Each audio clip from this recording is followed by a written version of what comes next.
Now this is a big German Süßkartoffel, right from the farm.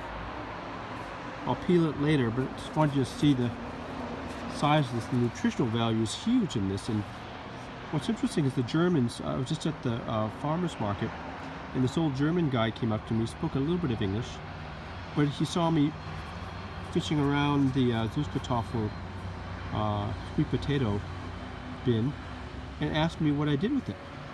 So I told him about Chinese medicine, and first I steam it for my kid because in Asia, but also Africa, sweet potato is a staple for young people. But in Chinese medicine, it's also in the orange-yellow color. It is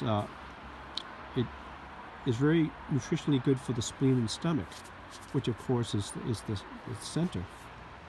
And also, we just got out of fall, as you can see. We're in winter, November in the countryside in Germany, and so this is the perfect food.